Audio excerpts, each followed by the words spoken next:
I wanted to talk about emotional purification and meditation. It is such a deep yet extremely subtle topic. What we come to find as we are practicing meditation very deeply, and by deeply I mean amounts that are probably around an hour or more a day. If you are going on meditation retreats, if you're regularly meditating an hour or more per day, you are more than likely experiencing this phenomena of purification.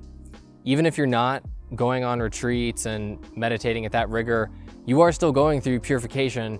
It's just that it's not going to be quite as deep, or it's not going to take place as quickly compared to if you were meditating more rigorously. Again, an hour or more, something like that.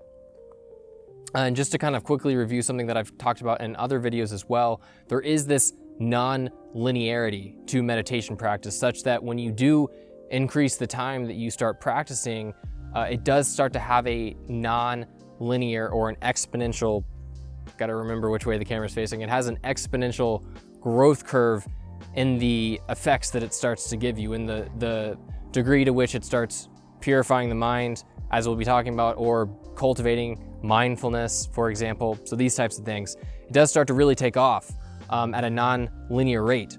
So as you increase your time that you're meditating, this will start to quickly unfold.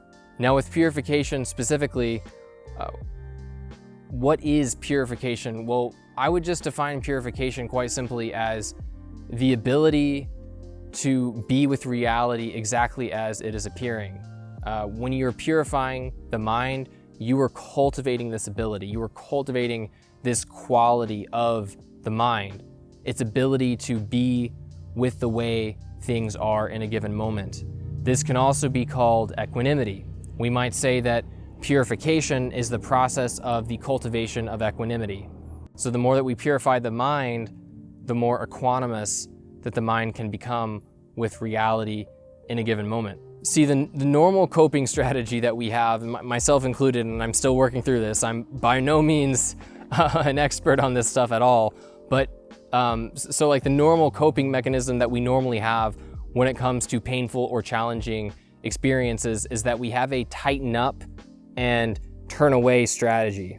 So when we're experiencing pain, for example, normally we are not holding space for that pain. We're sort of tightening up in our emotional system, and we're trying our best to manage the pain by turning away from it and pushing it away. It's almost like this armoring process that we're trying to build in the moment and trying to defend ourselves. And so this tightening up and turning away from experience, this coping strategy, this can work given that the experiences that we're turning away from are not too overwhelming.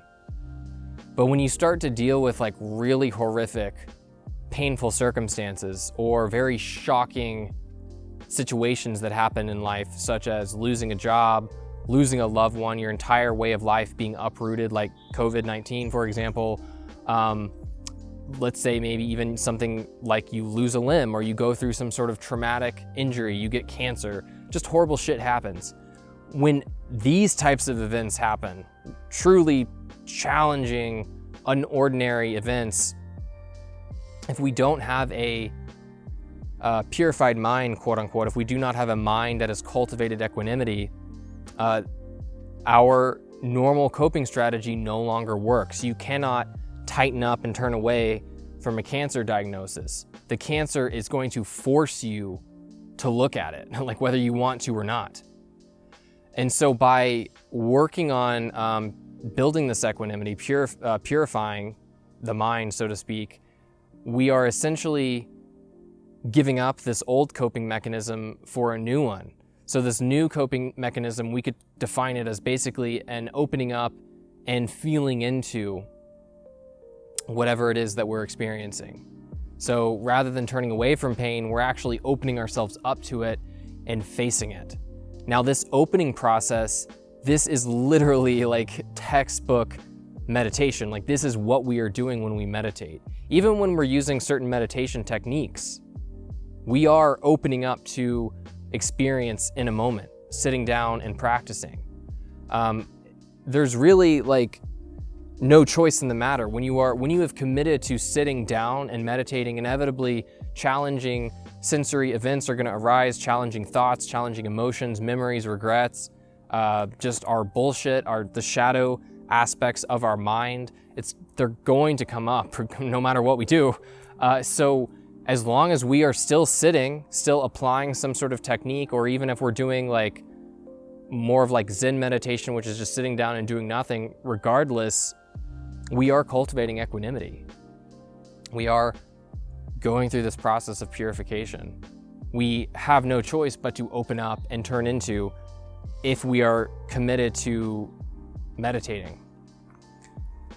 Now, merely by understanding that, okay, wait a second, when we sit down to meditate, we are opening up and turning into or feeling into experience, merely by having that like context to hold the practice, this actually helps speed up the process of purification, because now we understand, okay, if I'm experiencing pain, if I'm experiencing suffering, I know what I'm supposed to do. I'm supposed to open up to it and turn into it. That's the primary objective here. So as we are cultivating this stuff, when these inevitable life circumstances happen, these kind of tragic life circumstances, when those happen, we now have a normal or a new coping mechanism that we can apply. A coping mechanism that is based on authenticity and reality, being honest and truthful and direct with what is going on. One interesting insight about equanimity, and this honestly deserves its own video, but I'm going to talk about it here. One interesting quality of equanimity is that it is the nature of the universe. You'll notice that the universe has no problems accepting itself exactly as it is appearing in a moment, merely by virtue of whatever existing, merely by virtue of its existence. It is having to self-accept itself, if that makes sense. Like, it is accepting whatever it is in a moment because of the fact that it is existing at all. I know that's a little strange and maybe squirrely, metaphysical, kind of weird. Not important, it's not that important to the video, but it is an interesting insight. So as we are cultivating this quality of mind, this equanimity, this deep, radical acceptance, we are actually building a bridge to the nature of existence itself, because again, existence is just self-accepting. And so when our minds are able to fully be with whatever is in a given moment, we've actually bridged the absolute to the relative. So just something to consider, that this process of purification has very deep spiritual implications. But the other thing that I would like to point out is that I'm not convinced that this process of purification can be complete in a single lifetime. Like, I think it's something that we are always going to be doing, because ultimately this process is something that builds integrity, it builds authenticity, it builds honor, it builds courage, it builds our ability to manifest our highest potential. We cannot fully self-actualize or fully be who we are unless we have a very deep metaphysical, spiritual acceptance of reality as it is. If you are fighting with the way things are, if we are fighting with the way things are, we will not be able to manifest who we are. And that's pretty much all I have to say on that. Either that resonates or it does not. So ultimately, man, that's all I really had to say. This is how this process is unfolding. We are replacing an old coping mechanism that doesn't really work, does not work very well. And we start to learn how ineffective it is as we sit down and practice, when we start confronting the pain, the suffering, the fear, the anxiety, the boredom. Oh my God, the fucking boredom, man. You will experience boredom with meditation. But as we face this stuff, guys, like as we face this, something else starts to take place. Something else starts to replace this coping mechanism. We are open. We are turning into, we are feeling whatever is available to us in a given moment. And this is the, well, it's the doorway to God. It's the doorway to ultimate reality. It is the doorway to nirvana. Nirvana is right here, right now. We just have to be right here, right now.